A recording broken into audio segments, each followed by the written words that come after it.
Welcome to the Gut Show. I'm your host, Erin Judge, registered dietitian and founder of Gutivate. I'm also your fellow IBS warrior. Our goal on this side of the internet is to empower those with IBS and digestive disorders to understand their gut better, to have a healthier relationship with their bodies, and to make confident choices to improve their digestive health. During this season, you can expect a conversation around a hot topic related to gut health, digestion, and IBS. As a disclaimer, I am a dietitian, but I am not your dietitian. So everything covered in this episode is meant to be educational and is purely information that you can take back to your healthcare team in order to make the best decisions for you. If you're new here and something just doesn't feel right in your gut, if your symptoms have led you to this podcast, I invite you to start by taking the quiz, What's Your Poop Personality? Your personality type will unveil what your symptoms may mean, what may be causing them, and what you can do about them. This is a free quiz, and you can take it today at gutivate.com or find the direct link below in the show notes. While you're going to take the quiz, let's jump into today's episode. Now for a quick word from our sponsors with resources that might support you. Is a gluten-free diet just not cutting it, or maybe not even necessary when it comes to chronic symptoms like bloating, gas, and pain? Research actually shows that in those without celiac disease, it's actually the FODMAP, the carbohydrate fructan in wheat, not gluten, that causes symptoms most often. This means that you may not need a strict gluten-free diet to see symptom relief. And it means that if you are reacting to fructans, there may be more foods in your diet beyond wheat that are causing you symptoms. This includes foods like garlic and onion, and even some fruits and vegetables that can sneak their way into your diet and contribute to those chronic symptoms.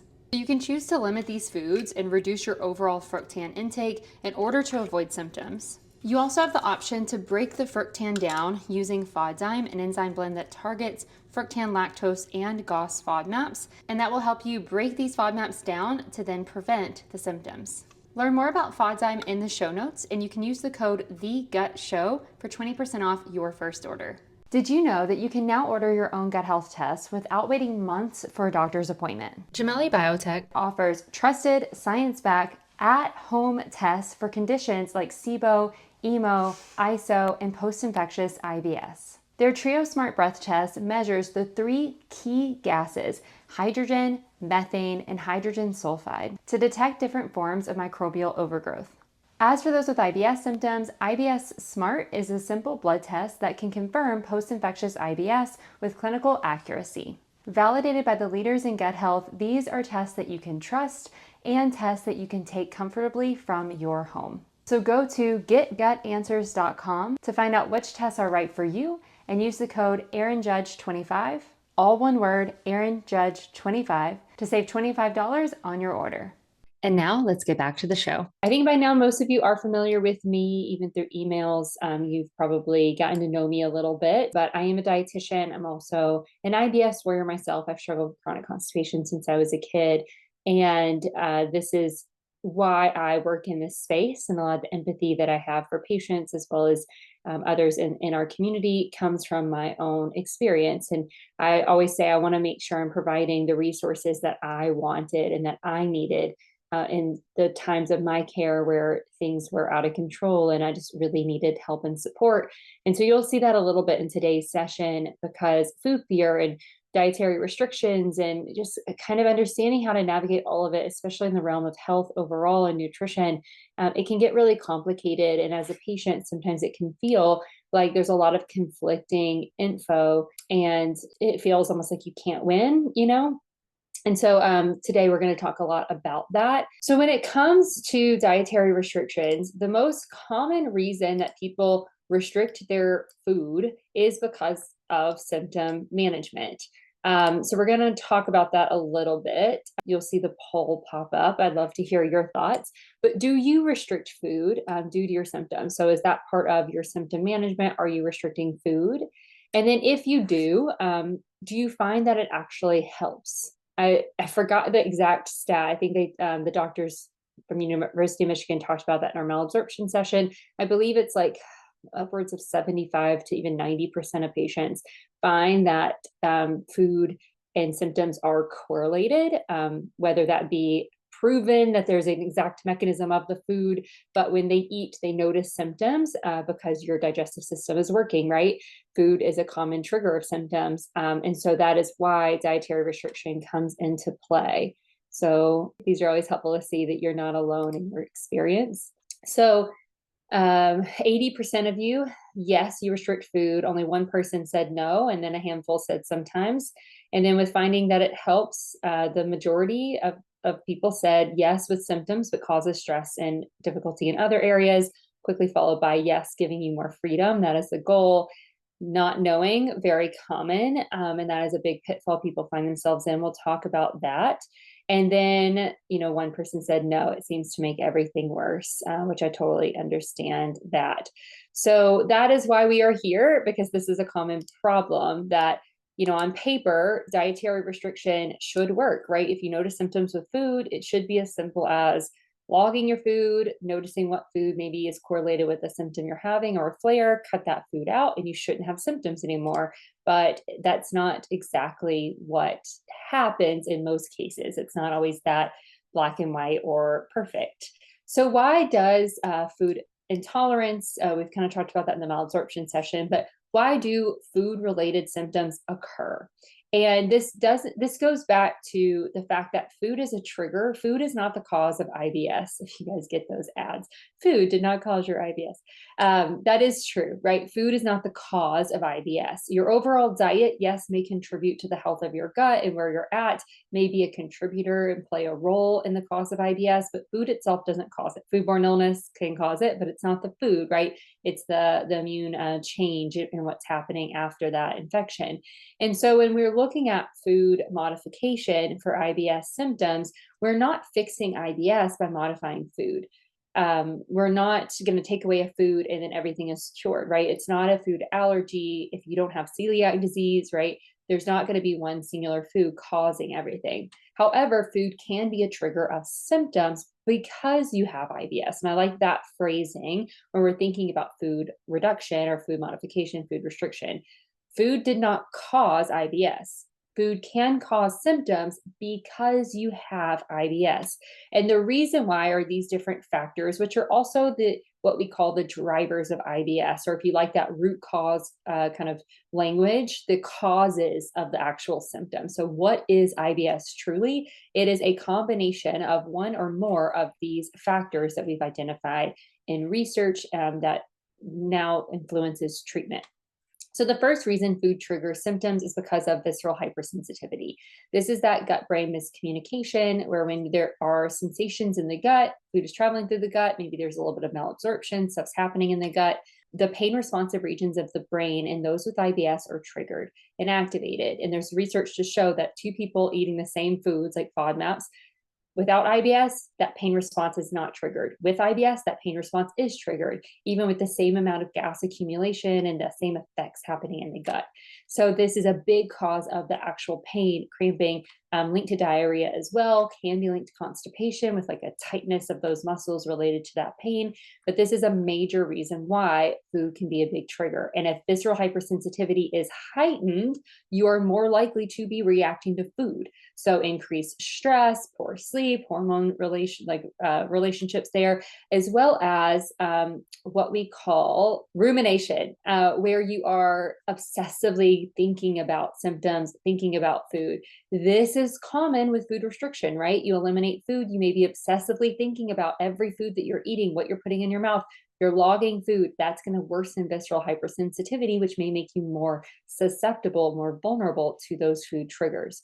Another thing is immune activation. We talked about this a little bit in that malabsorption session, but this we see in some people with IBS, not everyone, but this is where immune cells may be involved in reacting. And this can be true, especially for people who deal with more of the kind of allergy-like responses, histamine responses, reactions like that, not just like malabsorption issues that we've previously discussed, but some like protein reactions, things like that, where it's not a food allergy, but it feels food allergy like. And some people with IBS do experience that. And that's not due to the food. Again, eliminating the food alone probably isn't the answer, but understanding the immune piece in those immune cells may play a role, as well as especially mast cells. Another reason is dysbiosis or bacterial overgrowth. We've talked about SIBO in a session. Dysbiosis we see in those with IBS. Even if there's not the presence of SIBO, SIBO I guess can be considered a form of dysbiosis because it is overgrowth, so that throws off the balance. But dysbiosis refers to a poor balance of microbes. So in IBS, we see more pathogenic microbes, less of those beneficial microbes, and the goal is we want more beneficial microbes.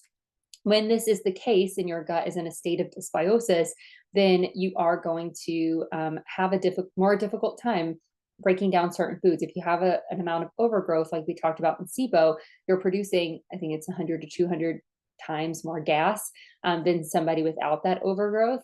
Those microbes are big gas producers. And so simply eliminating the food, might help short term, but may not help in the long term if this is not addressed, and both need to be addressed. Another thing that can happen is intestinal permeability. This is that leakiness of the gut. We see this in many IBS cases, especially those who have post-infectious IBS, but we can find this, and this can change day to day as well. So things like alcohol can impact intestinal permeability, stress, diet quality, a diet that's rich in like highly processed foods versus fiber-rich foods, that can worsen permeability. And the more permeable your gut is, the more water that's coming into the gut, the more irritated it can be, the more reactions you may have to certain foods. So that can worsen those food reactions. And these things, all of these, except maybe overgrowth, which can be treated a little bit more strategically, as we talked about in the SIBO session, these are all things that can alter day to day. And this is the chronic nature of IBS. Right now, there's no cure. And even for overgrowth, really, there's no cure. We just decrease that overgrowth, but the long-term cure, as even Dr. Pimentel talked about, isn't fully there yet. And so it's important to understand these different drivers when we're considering food and dietary modifications, because we may not fix these. We might be able to reset them a little bit. We may be able to lessen them. But this is why that holistic approach to managing IBS is so important, because diet modification is part of it, but there's also other ways, including what you add to your diet versus taking away, that's going to support these drivers. So I want to make sure that this part feels very clear before we get into the food fear and kind of specifics around restriction. And I talk about this sometimes, but this is the part just hard to kind of talk about without using kind of gimmicky marketing language. And I don't want to do that. I want to use accurate language so that you're empowered with the knowledge of that, to use this as a resource for yourself. So as I said, food does not cause IBS. However, overall diet can impact gut health and IBS outcomes.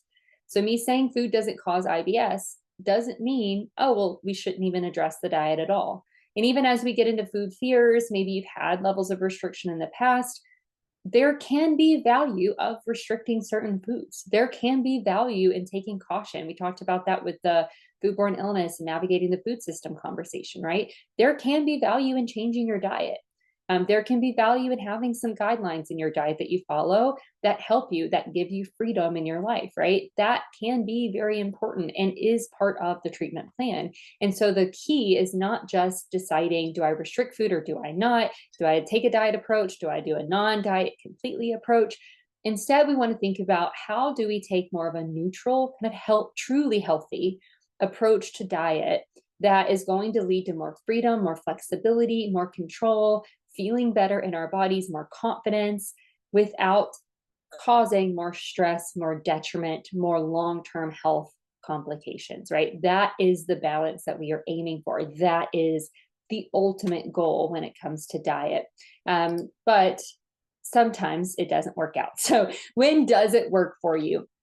As I mentioned, restrictions in your diet can give you fewer symptoms, which is very true. It can give you more variety in your diet, which sounds a little silly, but this is something that I use a lot in clients, especially, and I love your perspectives, like, has any of this actually worked for you? But whenever you know what foods might be safer, or okay, what's the mechanism? Why do certain foods trigger my symptoms versus other foods that may not trigger my symptoms? When you understand kind of the actual why behind certain foods and their link and correlation to symptoms, oftentimes you can use that, again, when you're taking a neutral approach to it, you can use that information to add foods in and find variety, because you're not just blindly restricting all food or kind of skipping meals or anything like that. The goal would be using kind of those parameters to have variety, just like putting up the little bumpers when you bowl, right? You're not just throwing the bowling ball everywhere. It's giving you a bit of giving you some structure that allows you to be more successful. And that can happen a lot when it comes to variety when done well. It can give you less stress and more peace of mind, more confidence. Being able to go into a meal confident that you're doing what you can and that you know, okay, this is how I'm approaching this meal. Having a plan sometimes can lead to less stress, and that is when it's working out. It can lead to more answers. That was a little bit kind of discussed in the malabsorption section, but sometimes based on how you respond to certain dietary interventions, it can help us understand what else might be happening. We know IBS can easily be misdiagnosed. That happens a lot. We also know that IBS can overlap with other conditions and it can be complex. Like we talked about in SIBO, the malabsorption, like all these things that we've already discussed. And so being able to notice how you respond to certain diet changes, if you understand what those restrictions are in place for, that can sometimes give you more answers of what that means. Going through an elimination challenge reintroduction type of diet, like a low FODMAP diet, can also give you answers on what foods are triggering your symptoms the most, and how to kind of work around those, which can be really helpful. And then in some cases, restriction can give you better health outcomes sometimes. This is one that is not always guaranteed, but in some cases it can. And that's when you're able to meet your nutrition needs. Again, you've got that more variety. Maybe the restrictions are foods that are more harmful than they are helpful, like alcohol and foods like that. That could be part of it. But there are also times where food and dietary restriction can work against you.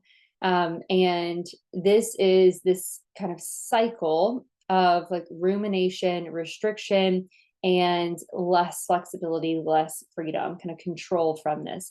And as I get into this cycle, this is not always consciously happening. And, those who have maybe an eating disorder history, this is not an eating disorder here, but those who have had an eating disorder history, you may know like that is not something that you go into most of the time, like with that goal in mind, where you're, oh, now I'm controlled by this thing. And like, it's going to, like, I don't know how to navigate it, get out of it. Like it's now fully like mental, emotional, social, physical kind of taking over my life, right? You don't always choose that. And so a lot of people fall into the cycle, not even aware that it's happening before they get to the point where they are very restricted and they don't know how to navigate it. And then they need very holistic treatment to work out of it, right? So there's no judgment if you have gotten into this cycle. If you've been in the past, if you're in it right now, it doesn't mean that you are weak, less than, you did something wrong, it's your fault. Absolutely not. This is just what tends to happen for some brains when they go through dietary restriction related to health problems and physical symptoms, right? Because there's a lot of stuff going on that can subconsciously start kind of working against you and influencing how the rest of your brain is working and how your body's even responding. So you notice that when you eat, symptoms get worse, upper right hand corner, right? That's kind of the first trigger. So you eat, symptoms get worse. So you start cutting out foods that you link to symptoms. Seems straightforward. People even recommend that. Then symptoms improve, but maybe they're not consistently improved, or it's not perfect. Maybe you got a little bit of improvement, but not full improvement. Or you were improved, but then one weekend things kind of took a turn and you went through a flare. So you start cutting out more foods. Then stress with food goes up, because the more foods you cut out, the less clear it is on what caused the symptoms. The more symptoms still occur, the less confident you are that what you're doing has worked. So the more stress and fear that hits, right, and comes up, the more obsession, the more rumination, the more hyper focusing that's involved. So then health overall and GI function worsens. You're not sleeping as well. You are stressed. You're canceling plans before symptoms even hit. You're starting to take that very kind of preventative isolation approach. You're not eating much at all. You're not meeting your nutrition needs. Maybe you're skipping meals, you're binging later because you can't sustain the skipping, or you feel like there's no point in even restricting anymore because symptoms are still happening. All these things can happen. And then it just feeds back into the cycle that, okay, well, things are worsening. Well, when I eat, symptoms get worse. So maybe I cut out more foods, and then you go on and on and on and on. Has anyone experienced this cycle? I know a few of you mentioned that, yes, dietary restriction kind of works, but it also negatively affects other areas. Yeah, Bryce, exact cycle I'm in now. Kate, thank you for giving a name to this frustrating cycle. Restriction leads to stress. Absolutely. Yes. Often. Yes. 100%. Yes. Yeah. If you're in this cycle right now, it's not your fault, right? It's good to be aware of this cycle. Sometimes simply being aware that, like, oh, yeah, of course that's what's happening. Don't beat yourself up, but with compassion, say, I see it. Let me actively work against it, because our I'm saying brain, but really more of that subconscious, like body, heart, right? Everything in you may say, well, the only path forward is to keep restricting, keep moving through the cycle. But you may have to go backwards and say, oh, when I cut more foods out, I did not sustainably get better. Okay, symptoms did improve. There might be something here, but the food dietary restriction probably wasn't the only piece. Maybe more restriction is not actually necessary. Okay, I have cut food out. Have I challenged it? Maybe I can bring foods back in and actually link those to my symptoms, and backwards. So it does take a lot of conscious effort. It's not easy. It's not going to be natural, but noticing where you're at with this cycle will help you be able to now bring your brain kind of back front and center, and then consciously work against it. I also often talk about, I think intuitive eating is phenomenal. I have the book, and love that approach when it comes to diet, especially in the world of like weight and diet culture and all that stuff. When it comes to IBS and conditions that are related to digestion and digestion of food and what you eat, intuition is not always the best approach, because intuitively, when you're in a cycle like this, the intuitive response is, I eat, I get sick, I'm not eating, right? That's not actually helpful, right? So I like to think more about intention versus intuition in these cases. You may be working against your intuition as you're undoing some of these beliefs and things that are happening, as well as your body's survival mode. You're going to have to work against that with intention, with knowledge, with your brain first, a lot of times in these cases, which feels very counter to, I think, a lot of what we're hearing or where we want to be, because you do want intuition in the future, you want freedom. But if your symptoms are not controlled, it does take a lot of intention to undo some of those things, to then have a true intuition where you're not in survival mode, because you don't have intuition when you're in survival mode. And this started from survival mode. If you are struggling with your body on that, then I always like to say, your body's on your team. Your body is simply trying to survive. Of course, it's scared of food. Of course, it gets worried when a new plan comes up. Of course, like that makes sense that it would do that. Just like you would speak to a child, right? That is doing something new for the first time. You would never blame that child for being a little bit nervous or not knowing how to navigate it. But instead of beating your body up and saying, it's your fault, you should figure this out, or how dare you work against me? And it's like, if I didn't have IBS, my whole life would be better. It's like, okay, you are struggling. There is something going on. I have IBS. There's a chronic condition at play. You're doing your best. I'm going to work with you versus against you. And we're going to work through this. And that's a great way of approaching that too, if you need those like mental shifts. But yeah, I thought Kate said I had thought something was wrong since intuitive eating did not work for me. Absolutely not. Intuitive eating is meant for people who are quote unquote healthy. I think primarily it does take a little bit of getting out of survival mode to be able to do that well. And even in like the eating disorder world, that is also true. Like you need treatment before true intuition can take over. Building intuition takes time. All right. So, what are some of the pitfalls that we want to be aware of and that we want to avoid? And some people are already starting to comment these. Like, if you have pitfalls that you've noticed in your own life, like this started it for me, put it in the chat. You can add to this conversation too. But broad eliminations without a strategy is a big one. And this happens a lot out of good intention, even low FODMAP. And, we, as dietitians, we always cringe every time a doctor is like, yeah, just try low FODMAP. And they hand out a handout or just recommend an app. And they don't talk about the strategy of challenging and reintroduction, simply eliminating a huge group of food without a lot of strategy and understanding of what to do next and what it should look like and how to approach it. That's not helpful, right? And that is a broad elimination. Another one would be even like grains, right? A lot of people say, well, eliminate all grains. That's a broad elimination. What's the strategy? What about the grains? Which type of grains? When? Like, what are you looking for as a result? Fiber can be one. Well, just reduce fiber. It's a broad elimination. What's the strategy? It's always a big pitfall and a warning sign. No reintroduction or challenge.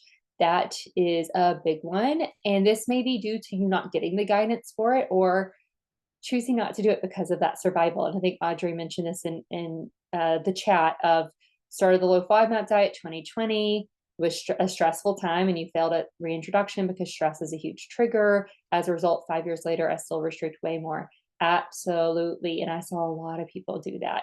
So sometimes with the reintroduction, some people avoid it because they found they feel better and they don't want to feel bad again, which is a nuanced conversation in and of itself. Some people didn't feel fully better, and so they're still waiting to feel better. They're waiting for things to be perfect. There are a lot of times I will lead clients through a FODMAP reintroduction or challenge phase when things are not perfectly better. We look at baseline more than we look at 100%, understanding that there may be other factors at play that we're addressing just to get to that flexibility or understand in this point in time, where am I? Can I add some variety? Can I expand? And then can I come back to it as other things get into in a better place? That's a way of addressing it. Low FODMAP, I think this is easier in a way because there are a lot of resources that are structured for this. When the right resource has been given, a piece of paper from your doctor is lazy. That's not really helpful. But other eliminations don't always have this structured for you. So the idea of like, well, just avoid all gluten and dairy or avoid all grains, or, well, you should go plant-based. You should go carnivore. Please don't. You should go keto. You should avoid all fat. You should, whatever those shoulds are. Avoid all coffee, right? That's a big one. No caffeine ever. Alcohol is a hard one. It is an irritant, but like you should just cut out all alcohol. These broad strokes that don't have really much a reintroduction. It's more of this, well, you just should or shouldn't do this, can lead to this fear cycle. Even if those things are working, if you don't know why they're working or have a way of like testing them out for yourself and finding the flexibility that aligns with your values or what you prefer, what you want in your life, what's sustainable for you, that can get really tricky and make you feel isolated. Food manipulation alone is your IBS strategy. Food is not the only piece of the puzzle. I know we've talked about that a lot. Same if you have SIBO, if you have endometriosis, if you have PCOS, if you have IBS, if you have IBD, even if you have celiac disease. Honestly, food is not the only strategy. There are other strategies that you can and should use, just like those drivers we talked about earlier. They are affected by so many other things. And I kind of joke about this, but it's very true on social media of you can't out diet poor sleep. You can't out diet an overstressed nervous system. You just can't. And some people don't have control over some of those other pieces, which is its own conversation. Personalized care comes into play.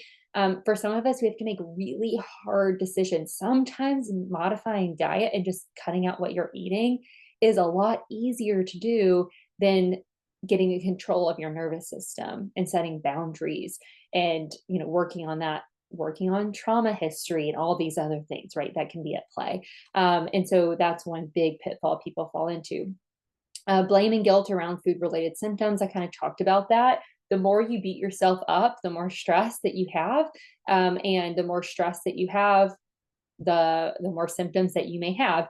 And this can prolong flares. What also can happen is the actionable blame and guilt reactions. So for some people, it might be binging. Some people do the whole, well, I already ate this, or I already have symptoms today, or I already ate this food, might as well just eat all of my trigger foods, right? It's a way of truly, it's kind of a form of self-harm when you know that those things are going to make you feel worse. It's a way to kind of punish your body for the symptoms you're having, punish yourself. The same can be true of avoiding all foods, or for some people, it's avoiding all, well, I'm bloated, I have symptoms, I'm just not going to go anywhere. I'm not going to do anything. I'm not even going to try, to try these plans, or I'm going to cancel the trip, or whatever it may be. That can be a way of acting from a place of blame and guilt and shame versus acceptance, and also that teamwork approach that I mentioned earlier. And then kind of along those same lines, limiting social interactions and tradition. I've been posting this a little bit more recently because I think, we're seeing, especially in social media space, I know a lot of you found me through social media. I'm on there for this reason. I want to make sure we have evidence-based and helpful information on socials, even if it is a stressful place to be. But right now, we're kind of moving into a strange place in terms of health information on social media.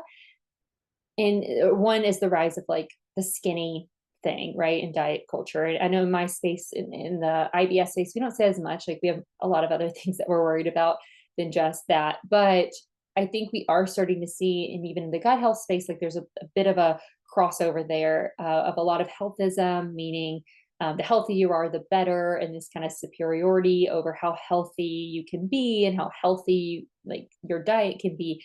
And those, for a lot of those, the actual actions and the life that people are living is not truly healthy, because health is defined as physical well-being, yes, mental and emotional well-being, yes, but also social well-being. That's a big part of it. And longevity is linked to social life. When we look at Mediterranean diet research, blue zones, people who live a long time and live a good life and are satisfied in their lives, which is our goal, right?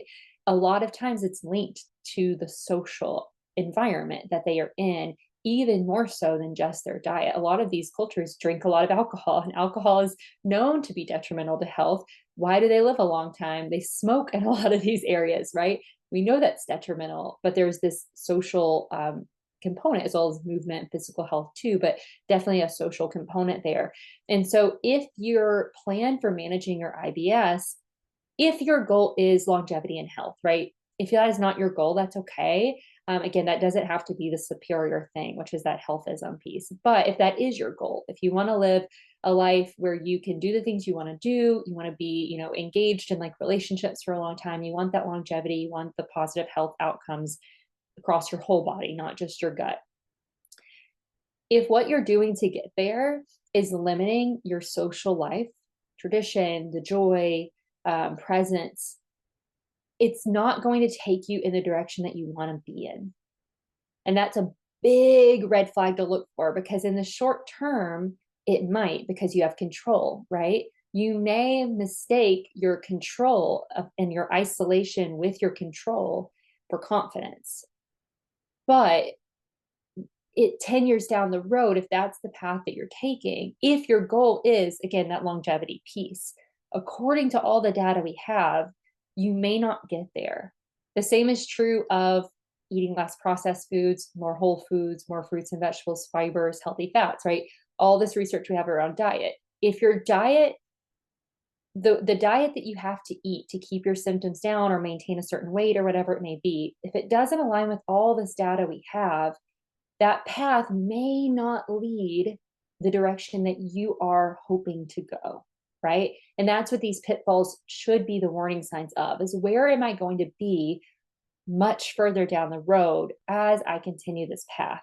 Because I might think I'm going one direction, I may be a little off, and I'm going to end up in a completely different spot than I want to be. And some of us are in that spot. I've been in that spot, especially with mental health. And I think the COVID era of time did that for a lot of us, where some of my coping behaviors led me to a place where I was then kind of bitter, and I was isolated, I was disconnected. There were some things of like, oh, I didn't know I was headed down this path. Now I have to kind of make an adjustment, which sometimes takes more time and more effort. I have to undo things. That's a lot harder, right? So that's what we want to be aware of. Now for a quick word from our sponsors with resources that might support you. Are you struggling with bloating, constipation, or diarrhea, and you're still waiting to see your doctor? Take control and get answers with Gemelli Biotech's at-home gut health tests. The Trio Smart Breath Test is the only at-home test that is validated to look for all three gases that are associated with microbial overgrowth: hydrogen, methane, and hydrogen sulfide. That means it can detect SIBO, EMO, and ISO in one simple test. It ships right to your door, no appointment needed. You take it and you send it back, then you get answers. If your IBS symptoms started after a stomach bug or food poisoning, it could be post-infectious IBS. The IBS-Smart blood test is a quick at-home test to help identify it. Fun fact, 1 in 9 people who get food poisoning will end up with post-infectious IBS, and most don't even know they have it. With both of Gemelli Biotech's tests, you'll get clinically backed results in about a week, and you can take them straight to your provider. No waiting, no referrals, just answers. Find out which tests are right for you at getgutanswers.com and use the code AaronJudge25, all one word, AaronJudge25, to save $25 on your order. You can also find all these details in your show notes. As someone with IBS-C, I've struggled with symptoms related to food for the majority of my life, specifically FODMAPs. My personal triggers, beans, dairy products, garlic, and onion, would leave me feeling bloated and uncomfortable after meals, especially whenever I was eating out or traveling or living my life outside of my home, which meant I either had to just deal with the symptoms or eat bland, awful food and miss out on experiencing the social interactions and the joy of food. Finding FODZYME was a game changer for me. This is an enzyme blend that targets FODMAPs, specifically the GOS that's found in beans, fructan in the garlic, onion, wheat, and even different fruits and vegetables, as well as lactose in dairy products. I stash this in my wallet, my husband's wallet, every bag I own. I take it with me everywhere I go so that I can simply sprinkle it on my meals, eat with confidence, and feel my best after. If you want to try FODZYME for yourself, go to FODZYME.com and don't forget to use the code THEGUTSHOW, all one word, THEGUTSHOW, for 20% off your first order. When it comes to irritable bowel syndrome with constipation, or IBS-C, there's no one-size-fits-all treatment. If you're not satisfied with your current IBS-C medication, it may be time to try something different. Ibsrela, tenapanor, is a prescription medicine used to treat adults with IBS-C. Ibsrela works differently to help relieve the constipation and abdominal symptoms of IBS-C and could be the right option for you. Ready to try something different for your IBS-C symptoms? Ask your doctor about Ibsrela. Do not give Ibsrela to children less than 6 years of age. You should not give Ibsrela to children 6 to less than 18 years. It may harm them. The most common side effect is diarrhea, sometimes severe, and your child could get severe dehydration. Stop taking Ibsrela and call your doctor if you develop severe diarrhea. Do not take Ibsrela if you have a bowel blockage. Tell your doctor if you are pregnant or breastfeeding and about the medicines you take. Other common side effects include swelling or a feeling of fullness or pressure in your abdomen, gas, or dizziness. Learn more at ibsrela.com/PI or call 1-844-IBSRELA and press option 4. And now let's get back to the show. Okay, so what can we do about the fear part of this? Because these pitfalls that I talked about, I can go back. Oh, it's not gonna let me. But those pitfalls that I talked about, a lot of them are rooted in fear. That is that survival mode that your body and your brain get into. When there is fear of symptoms, of consequences, of whatever may happen on the other side, we restrict across our entire lives, right? Fear is usually the root of it. Sometimes misinformation, but often we follow that misinformation because of fear. It's a big motivator. I feel like this is more personal than anything, but personally, I've made an effort to try not to market on fear. People market on fear because fear is a strong motivator. That's usually a red flag. Not all of us do it well. I don't even do this well. Sometimes it's easier to kind of pull in this fear to sell things, right? A lot of marketing is on fear. So just a little side note, to avoid some of these pitfalls and just ending up in places you don't want to be. If the marketing that you're following is all fear-based, primarily fear-based, probably not the right path, right? It's just a good little like gauge. What's being motivated here? Fear, hope. So if you are dealing with fear, there are some ways to kind of support this and some ways to approach it. You're not going to be able to today say, oh, food fear is not serving me well, I'm no longer going to be afraid of food. Absolutely not. Some of you might. You may have that where your brain clicks and it's like, oh, you solved that problem. I'm no longer afraid of food. I'm no longer restricting food. Everything changes overnight. Rarely does that happen because these fears are based on real experiences. These fears, in some cases, are based on true trauma, and that can be trauma from your condition, other things as well. This fear may be based on, again, childhood experiences. The fear may be based on information you've been given and how that has like really rooted and seeded into your brain of like, well, I know that this causes symptoms, so I can't eat that. And that may be something that's hard to move past, right? Neurodiversity, this is going to be something that's a lot stronger, especially if you're dealing with OCD or certain conditions where fear can root and be very hard to undo. This is going to take a lot of time. And so it's okay that it does. And that's the first thing. It's okay if it takes time. So one of the first things you can do, and what I encourage you to do, is take time to take a step back and look at the bigger picture. We've talked about that a lot today. And that's that, what is this path leading to? Where am I going? What does my life look like? And one question we ask a lot in healthcare is, have the things that you've been doing actually worked? Are you in a better place because of the actions you've taken, the strategy you've taken, the food you're avoiding, the diet you've chosen? This approach, has it actually worked? And worked and success can look different, right? That may mean full resolution of symptoms, more flexibility. It might look like a bit of symptom improvement. You define that, but that's a good gauge for yourself. If what I'm doing isn't actually working, then maybe I'm not moving in the direction I want to be moving in. And maybe these things aren't serving me. Just opening up the idea that it might be worth taking a different approach, right? So take that step back, look at the big picture. Remind yourself that food didn't cause your IBS. It's only one piece of the puzzle. Again, you are reacting to food because of your IBS. It's not because of the food itself. And so there may be flexibility there to explore. There also may be other strategies you can use to improve your tolerance to food. And if you're using those other strategies, it may be time to also challenge food and start to reintroduce foods. There may be more flexibility you don't know of yet.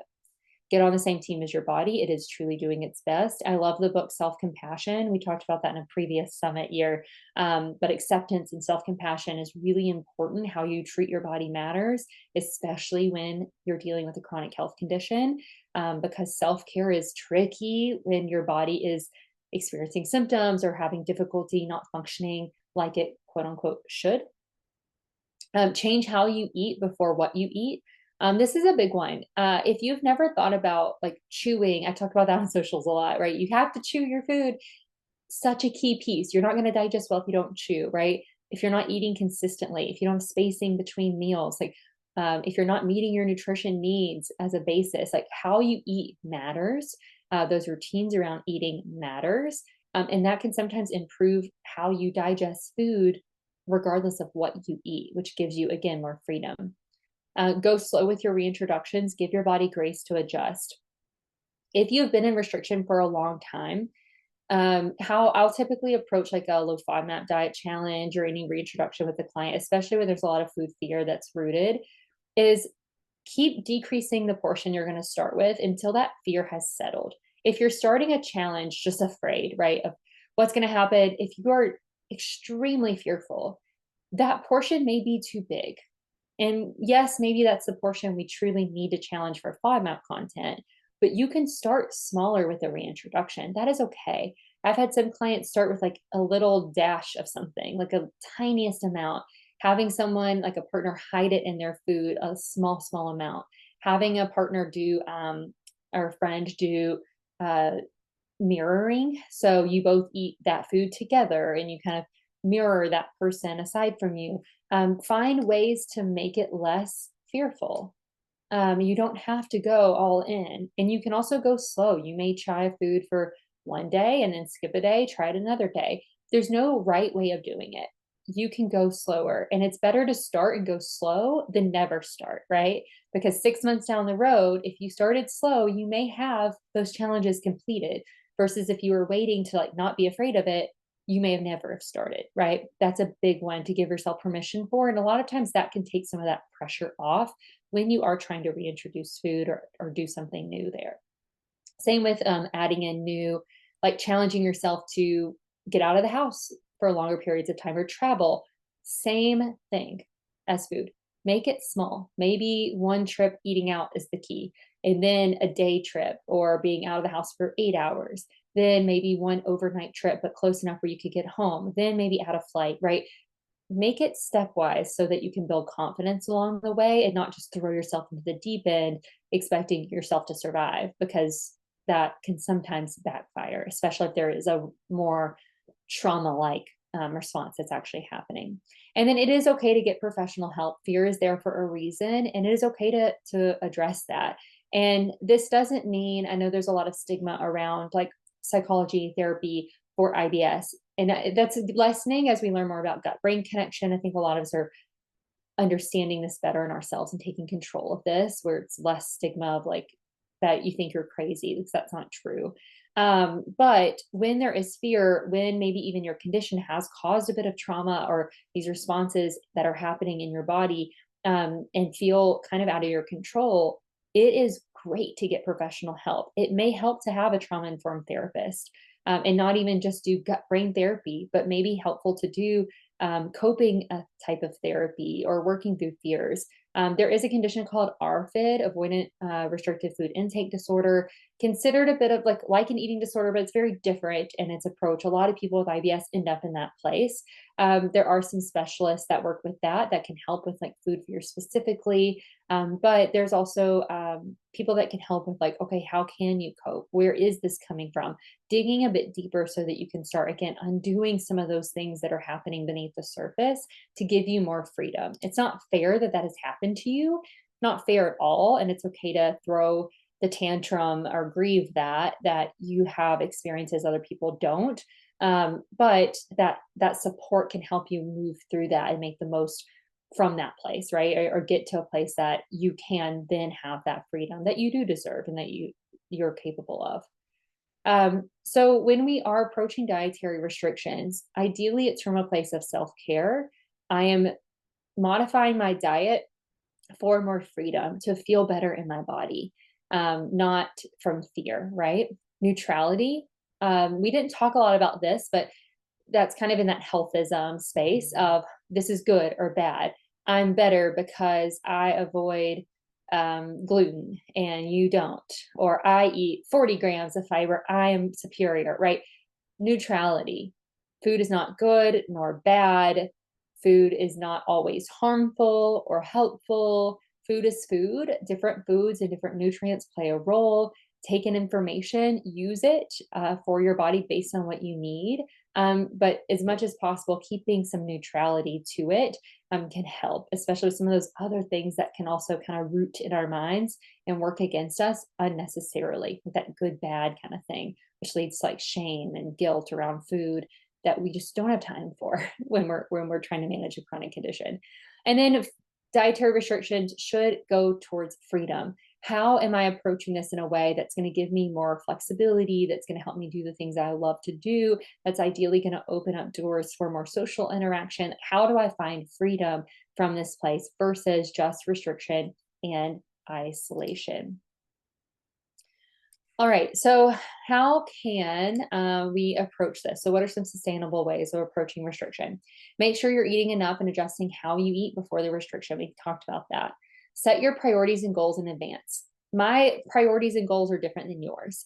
I am willing to have some symptoms in order to travel freely, eat out, enjoy food. Like for me, that's the priority. Longevity to me is a priority, right? That may not be your priority, and that's okay, but know what those are, because that's going to help you make sure, okay, are the things that I'm doing now on the path towards my priority, my goal, or am I going to end up in someone else's goal and be frustrated, right? What are your priorities? Know the what and the why, meaning your strategy. What am I doing? What is the specific action I'm taking? What is the specific modification or restriction I have in place? Why is it in place? Understanding why you're modifying your diet helps you understand what to look for as the result. Decreasing FODMAPs may not make all symptoms go away. Decreasing FODMAPs can reduce gas production, bloating, and pain, right? Primary symptom endpoints. So if you're looking for FODMAP elimination to make your constipation better, those don't line up, right? Adding more, like maybe a fiber supplement that you're going to try, or a certain food, you're adding kiwi, that can help soften stool and improve constipation. If you're expecting that to make all of your bloating go away, that, right, you have to know that's part of the strategy. Why are you doing the thing you're doing? What are you looking for as the result? Really important, because that gives you, again, that baseline you can still challenge from, even if everything else isn't perfect. And this is especially true if you have a lot of complex symptoms. If you have GI symptoms plus extra intestinal symptoms like immune type of a symptom, skin, fatigue, things like that, that may not be directly related to all the same foods or even diet as a whole. Make a plan for your reintroduction, again, with a strategy. Ideally, you have someone helping guide you through this, because that's going to be really helpful to have some accountability, and having someone help kind of assess results with you when you're in it. It can be really challenging.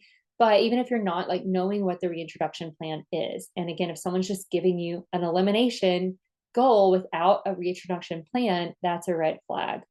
Have support to talk through your plan and assess results of the restriction if you can. And that might be a partner, maybe a provider like a dietitian or someone else, maybe other people who are doing the same thing, but have that support, because talking about it, again, things that are brought to light, it's a lot easier to avoid some of those like rooted mindset shifts in that cycle we talked about earlier when everything is out in the open. Because sometimes if you simply talk about what's going on, what you're doing, how it's working for you, you'll come to the conclusion that it's working or it's not working, or you're in the place that you want to be or not.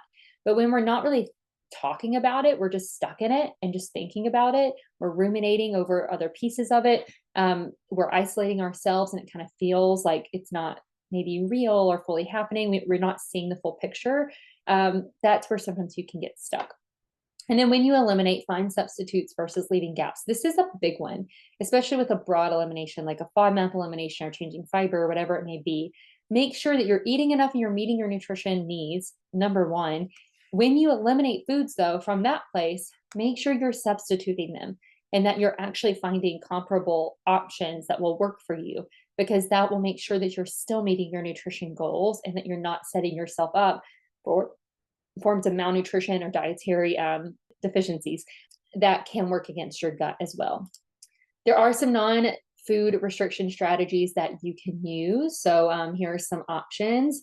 There is a lot of holistic ways of addressing symptoms. And I've seen some patients not adjust their diet, and they can still see a lot of amazing results. I've seen some people need every single tool that they can put into place because things are more complex in their body, and that's where they see control. But there are other ways. And if you're finding that you're doing all the right, again, quote unquote, right things with your diet, but you're not seeing results, that's also maybe a time to think about non-food strategies that you can take. And these may kind of, again, take away some of that fear, increase your confidence, because again, you're taking focus off of the food, but you're also, again, seeing results ideally and seeing more symptom relief. So with that, what does managing IBS then actually look like? What does it look like to successfully manage IBS? Number one is living life in line with your values and priorities, which personalizes all of this, right? You determine what that means. Again, for me, it means something different, and maybe you align with what it means for me, but what you're doing should lead to what aligns for you. What are your values? I don't have children, so being present for my children obviously is not going to be a value or priority for me. But for you, that may be the biggest priority, is being there for your kids, right? That may be it. There's a lot of pieces. I'm not a caregiver, right? Being able to be a caregiver might be a value or priority. For me, it is travel. For you, it may not be travel. It may be your career. It may be being home, being present in your life, whatever it means to you. That is what you should be getting towards. And it is possible for every person who has IBS to live a life in line with values and priorities. It may not look perfect, right? It may not look exactly like we want it to all the time, but it is possible to get there, and everything you're doing should be anchored in that place so that you know what changes you're making for yourself get you closer to that point. And then there's also there's give and take to that, right? But it's easier to give and take, meaning for me, it's like, I'm going to give up some of my symptom control. I'm not going to be perfect all the time because I can travel. But that's an easy choice because my value is that travel and experience, right? And so knowing your values and priorities keeps you anchored in where you want to be. Meeting your nutritional needs while being intentional about the foods that serve you best. So you should be able to eat a diet that meets all of your nutrition needs, that sets you up for, again, longevity and health with your diet. That should be possible, but while also keeping symptoms down and having intention about what works for you in your diet. With IBS, that should be possible fully. Finding joy and connection around food if you can or want, but definitely in the rest of your life, that should be possible. Building an entire life around supporting your body and your gut. So holistically, it is possible to have a life that supports your gut. This is where control of IBS happens. I don't like the phrase that you cure your IBS, because right now we don't have any data to support that that's true, but it is possible to maybe put yourself in a place of remission. This is where I am. I don't have pain anymore. I haven't had flares, right? So a little constipation, I'll get bloated every now. Like, I have some symptoms. That's the chronic nature to it, but I'm not having flares because my life as a whole does support my body and my gut while also aligning with these other things. That is what it looks like. And then the path will be unique to each person. So based on your goals, your preferences, your responsibilities, your availability, your history. Some people have a more complex medical history. There's a lot of other things going on.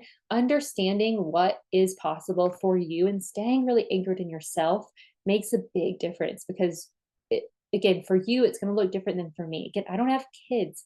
I don't have other conditions.